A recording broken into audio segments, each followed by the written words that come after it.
Bengal safari park পরিদর্শনের রাজ্য বন দপ্তরের প্রতিমন্ত্রী বীর বাহা হাসদা বৃহস্পতিবার বেঙ্গল সাফারি পার্ক পরিদর্শন করেন। তিনি সঙ্গে ছিলেন রাজ্য জু অথরিটির সদস্য সচিব সৌরভ চৌধুরী, বেঙ্গল সাফারি পার্কের ডিরেক্টর বিজয় কুমার, উত্তরবঙ্গের মুখ্য বনপাল ভাস্কর জেভি সহ অন্যান্যরা। এদিন সাংবাদিক বৈঠকে বনমন্ত্রী কি জানালেন শুনে নেব। ডিপার্টমেন্টের তরফ থেকে কিন্তু খুব আফসোসের সাথে বলতে হয় যে জায়গাগুলোতে গ্রাম থেকে আপনারাই দেখবেন, আপনাদের মাধ্যমে আমি অবজেকশন পাই, হাতি গ্রামে ঢুকে যাচ্ছে। তো আমি এটা বিধানসভাতেও বলেছিলাম যে মানুষকে সচেতন হতে হবে, মানুষ কি চাইছে সেটা আগে দেখতে হবে। আমরা হাতি সাফারি করে জঙ্গলটা ভিজিট করতে চাইছি, অথচ জঙ্গলে যখন হাতি চলে যাচ্ছে সেই হাতিটাকে আমরা তাড়াচ্ছি। এবং অনেক সময় আমরা ডিমান্ড দেখছি, অনেক জনপ্রতিনিধি আছে যারা আমাদেরকে বলছেন যে এই জঙ্গলে প্রচুর হাতি আছে, আপনি অন্য জঙ্গলে নিয়ে যান।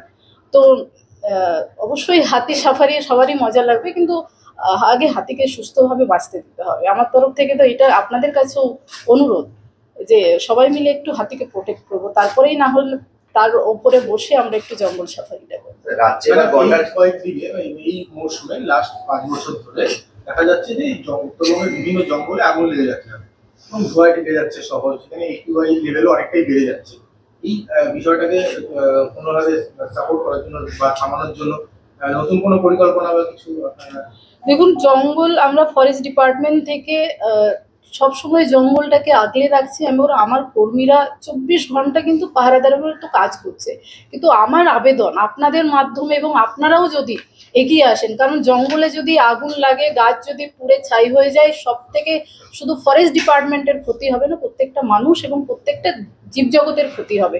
তো সেইখানে সবাই মিলে যদি এগিয়ে আসি আমরা, কারণ আমরা আমাদের তরফ থেকে সর্বোচ্চ চেষ্টা করছি, কিন্তু কোথাও না কোথাও সাধারণ মানুষের যে সচেতনতা বোধটা, সেটা আমাদের সবাই যদি না এগিয়ে আসি, আমার মনে হয় শুধু ডিপার্টমেন্টের লোকজন দিয়ে সেটা কমানো যাবে না। তো আপনারাও যদি বিভিন্ন গ্রামে গ্রামে ঘুরে মানুষজনকে একটু সচেতন করেন, এবং আমি বলেছি জনপ্রতিনিধি প্রত্যেকটা MLA হোক, MP হোক, জেলা পরিষদ হোক, গ্রাম পঞ্চায়েতের যারা আছে, আমরা যারা জনপ্রতিনিধিরা আছি, আমরাও যখন বিভিন্ন জায়গায় যাব, আমরাও যাতে মানুষকে একটু সচেতন করি। কারণ আগুন লাগলে, পরিবেশ দূষিত হলে আমরা কিন্তু কেউ রক্ষা পাবো না।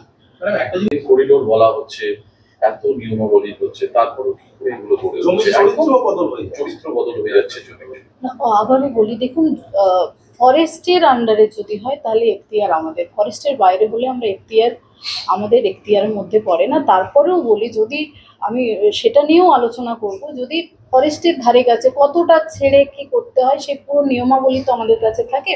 সেই হিসেবে যদি কেউ কিছু করে থাকে তো ঠিক আছে, যদি না করে থাকে তো তার বিরুদ্ধে আমরা অ্যাকশন অবশ্যই নেব। 100 মিটার 50 মিটার অবশ্যই সেটা আমি জঙ্গলের ভেতরে তো একদম চারিদিকে জঙ্গল, হাতি করিডোর আছে, তার দিয়ে আটকে দিয়েছে রিসর্ট। হাতি আসছে না, রিসর্টের আবর্জনা ফেলছে, সেগুলো খাচ্ছে, সেগুলো অবশ্যই আপনারা আমাকে রিপোর্ট দিলেন, আমি নিজে ভিজিট করব। আবারও বলি যে আমার ডিপার্টমেন্টের